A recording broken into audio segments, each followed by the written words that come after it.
Saya Ramdan Alamsah yang katanya pengacara terkenal. Asik. Jangan lupa subscribe, like, and share channel YouTube-nya Ceker Me, cerita keren misteri. Jangan lupa selalu saksikan channel Ceker Me, cerita keren dan misteri. Tentang asal-usul, mitos, mistis, semua dibahas di channel Mama ya. Cerita novel juga akan Mama bahas di channel ini. Kalian jangan pernah lupa subscribe, like, dan komentar apa yang ingin kalian inginkan. Insya Allah Mama akan posting ya. Terima kasih. Kali ini Mama akan membahas tentang asal-usul mitos wewe gombel. Kalian pasti tidak asing dengan sebutan setan atau hantu wewe gombel ini ya. Sudah ada sejak zaman dulu. Wewe gombel ini terkenal dengan sebutan hantu yang sering menculik anak-anak ya. Jadi wewe gombel ini konon katanya dulu sekali dengar dari cerita dari rakyat sampai ke telinga masyarakat lagi beredar, katanya ada sepasang suami istri sudah menikah tapi istrinya ini belum juga dikaruniai anak ya, sehingga suaminya ini selingkuh dengan wanita lain. Karena istri merasa cemburu, akhirnya suaminya ditewaskan. Mama mau ngomong ini nggak enak sekali karena kalau di YouTube itu ada pedoman komunitas YouTube yang tidak boleh kita sembarangan ngomong ya.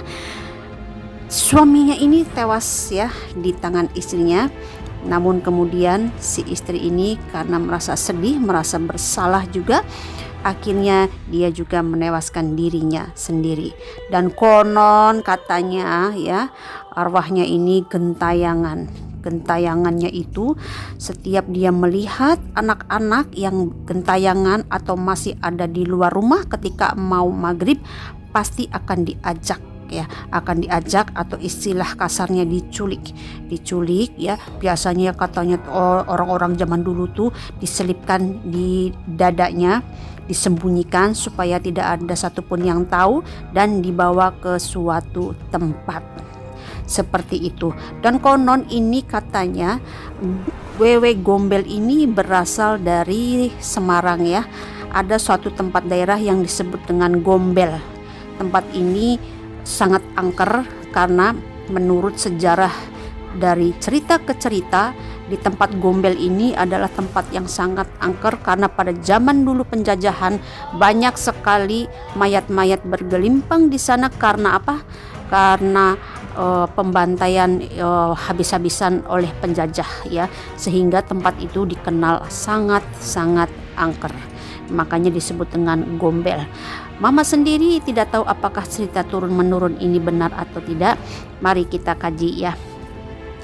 Katanya mitosnya itu wewe gombel ini selalu menculik anak-anak yang ada di luar rumah ketika mau maghrib. Sekarang begini, di dalam ajaran Islam pun kalau bisa setiap mau maghrib jendela, pintu ditutup, anak-anak tahan ada di dalam rumah ya.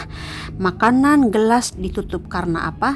Karena saat menjelang maghrib itu kekuatan jin meningkat ya. Apalagi jin-jin jahat ini kekuatan mereka meningkat, mereka akan mencari tempat persembunyian yang sangat nyaman untuk mereka bisa masuk ke dalam rumah kalau rumah kita jendela atau pintu terbuka. Karena itu buat kalian ya yang belum tahu, setiap mau maghrib, setiap menjelang azan maghrib, pintu jendela ditutup semua. Jangan sampai anak-anak kita main di luar ya. Karena kalau anak-anak kita masih ada di luar, bisa saja dipengaruhi jin. Kemudian anak-anak tiba-tiba rewel pada malam harinya ya, tidur tidak nyenyak karena gangguan jin tersebut. Itu nyata ya, istilah kasarnya itu kesambet ya. Tapi kalau kita mau sholat di masjid, sholat berjamaah tidak masalah, insya Allah dalam lindungan Allah ya. Karena ketika kita menuju rumah Allah, insya Allah malaikat akan melindungi kita. Setiap langkahnya pun kita akan mendapatkan pahala berlimpah ya. Jadi kita ambil sisi baiknya saja. Memang untuk anak-anak tidak boleh berkeliaran di luar rumah menjelang maghrib atau malam hari, karena diculik jin ya masih bisa kita cari, tapi kalau diculik sama orang berbahaya sekali ya, kadang bisa ketemu kadang bisa tidak. Karena itu mari kita ambil sisi positifnya saja dari kisah asal usul atau mitos wewe gombel ini. Tahan anak-anak kita sebelum maghrib, tutup jendela pintu supaya tidak ada luang untuk para jin jahat masuk ke dalam rumah kita, karena pada saat itu ya langit juga warna merah, jin-jin itu kekuatannya bertambah, meningkat ya. Katanya ada jin Sibian, itu ada, memang ada itu ya. Jin Sibian itu memang sangat jahat ya, jalannya merayap seperti itu memang ada ya.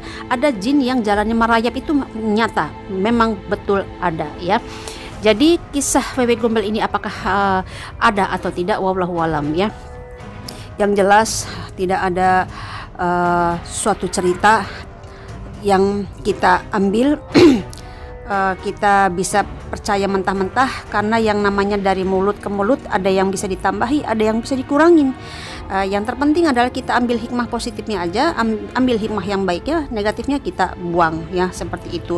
Bisa jadi orang tua kita dulu tuh menakut-nakuti ada wewe gombel nanti diculik, bisa jadi supaya anak-anak kita anteng di rumah ya kan. Bisa jadi zaman-zaman orang tua dulu itu suka menciptakan sesuatu narasi supaya anak kita itu selalu ingat dan tidak melakukannya. Misalkan jangan duduk di depan pintu ya, nanti rezeki kabur ya, bisa saja. Karena kita yang akan bertamu, kalau pintu kita terhalang, tamu tidak jadi datang biasanya karena rasa tidak enak ya. Pokoknya semua mitos, semua apapun itu ya, kita ambil hikmahnya saja, ambil positifnya saja ya. Jangan terlalu ditelan mentah-mentah, kita ambil positifnya saja. Itu saja asal usul wewe gombel yang mama ceritakan untuk kalian. Insya Allah next mama akan menceritakan asal usul atau mitos-mitos lainnya yang ada di Indonesia ini. Pokoknya semua sangat menarik untuk diceritakan ya. Itu saja, mohon maaf atas segala kekurangannya ya. Mohon maaf jika bila mana apa yang mama sampaikan tidak sempurna. Assalamualaikum warahmatullahi wabarakatuh.